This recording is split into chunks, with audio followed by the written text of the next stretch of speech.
मैं रागिनी फिर से आपके बीच वीडियो लेकर आई हूँ। और हम जो भारत के संसाधन पढ़ रहे थे उसमें खनिजों की हम बात कर रहे थे। तो हमने कोयला पढ़ा था।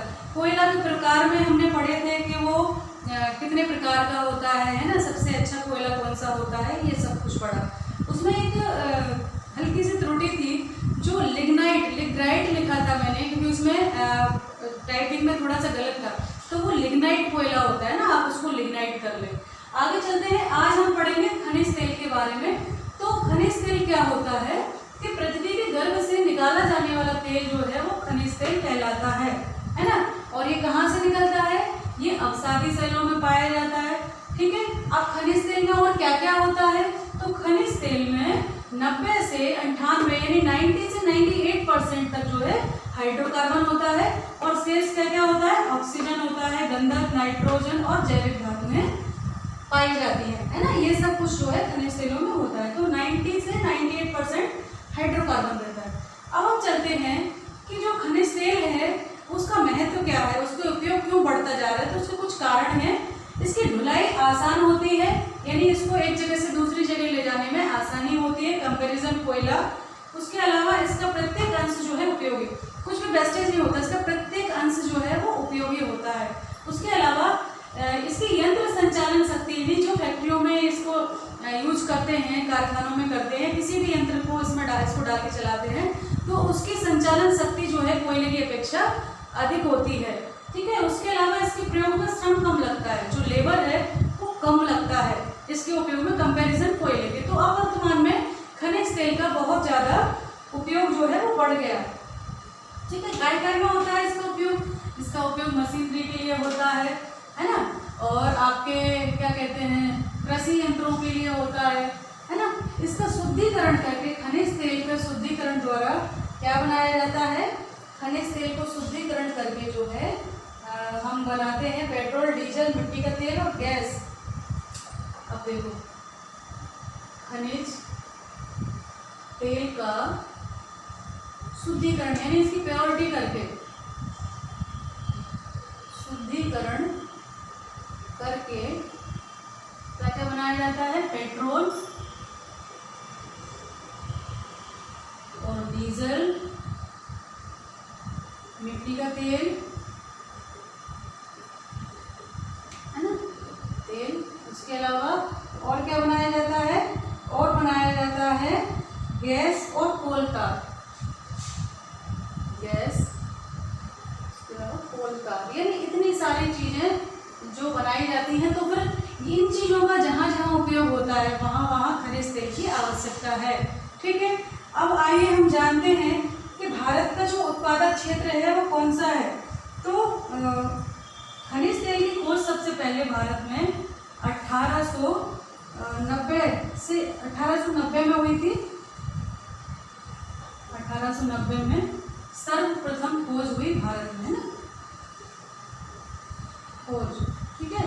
और 1899 में 1899 में पहला जो उत्पादन आरंभ हुआ था खनिज तेल का असम में है ना। असम में सबसे पहले तेल का उत्पादन, खनिज तेल का उत्पादन शुरू हुआ था 1899 में। ठीक है। और ये कहाँ से मिलता है तेल हमको? तो खनिज तेल टर्सरी काल की चट्टानों में मिलता है। खनिज तेल टर्सरी, मैंने टर्सरी कोयला बताया था ना आपको, टर्सरी काल की चट्टानों में मिलता है। ठीक है। और क्या विशेषताएं हैं? और इसकी विशेषताएं हम देखते हैं और क्या है। तो भारत के अब कुल क्षेत्र देखें हम, भारत के, इसको इरेज कर देती हूँ मैं। भारत के तेल क्षेत्र कौन कौन से हैं, ठीक है, उनके बारे में बात करेंगे। तो भारत के तेल क्षेत्र हैं, मेन तो है असम में, गुजरात में और समुद्र तट के किनारे। 3 तेल क्षेत्र हैं भारत के। पहला है असम तेल क्षेत्र, है ना भारत के। तो पहला है असम। ठीक है। असम में क्या है, करीब 800 तेल के कुएं हैं।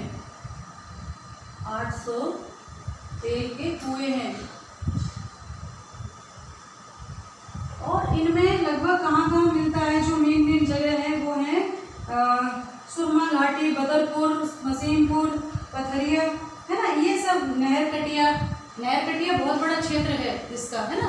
तो जो तेल के कुएं हैं और नहरकटिया,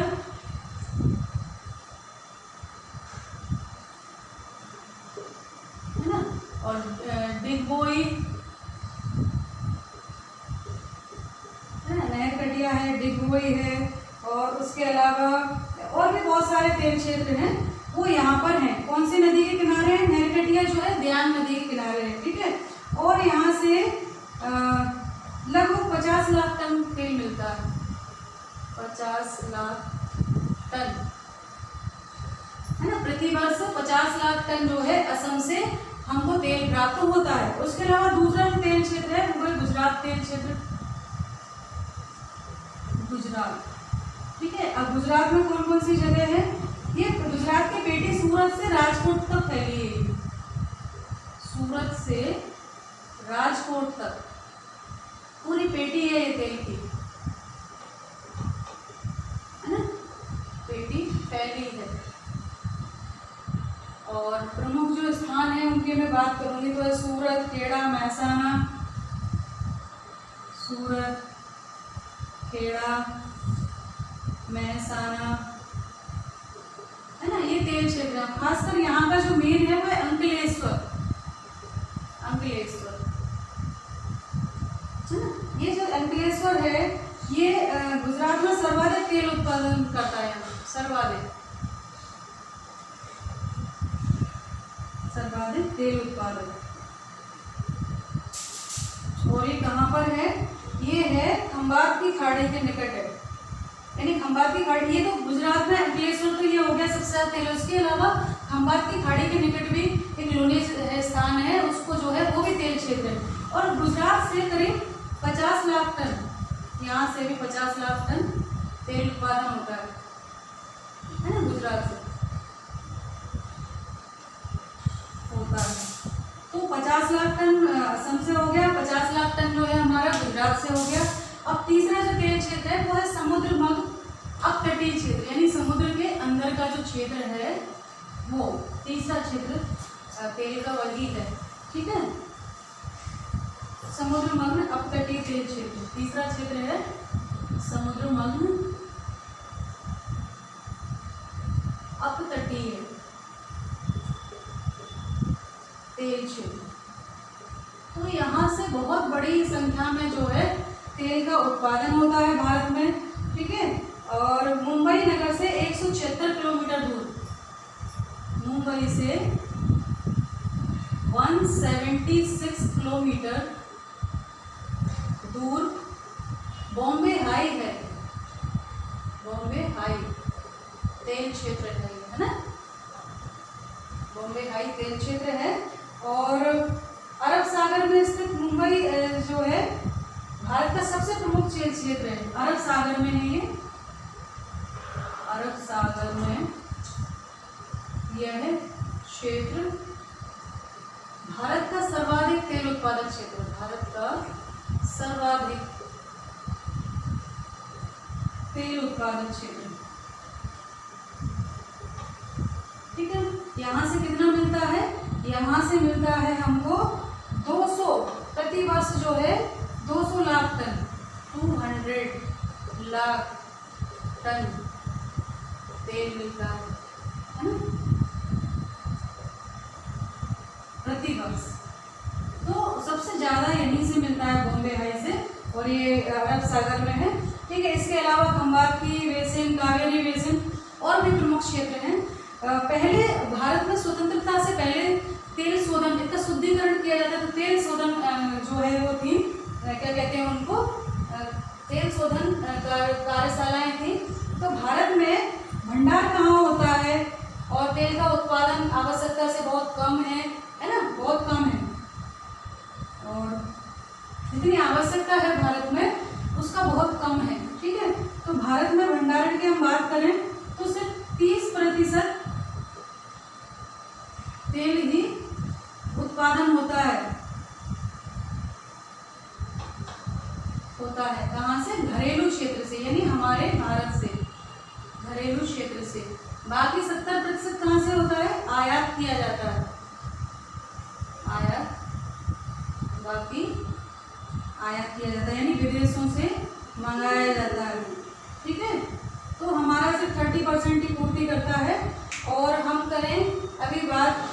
कितने प्रतिशत है, तो हमारे भारत का जो कुल उत्पादन है वो कितना है टोटल। तो लगभग भू सर्वेक्षण के अनुसार भारत में खनिज तेल के भंडार जो है वो कितने हैं। भारत में खनिज तेल के भंडार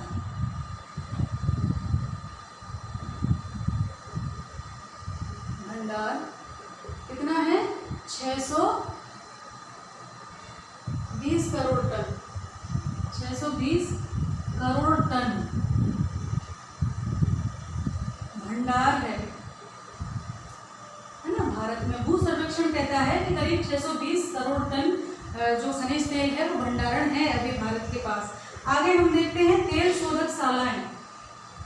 तेल शोधक शालाएं यानी इनकी शुद्धि होती है ना, ये प्रकृति से जैसे पाया जाता है उसके ऊपर शुद्धिकरण होता है। तेल शोधक शालाएं, तो भारत में सबसे पहले स्वतंत्रता से पहले सिर्फ एक तेल शोधक कारखाना था, एक तेल शोधक शाला थी।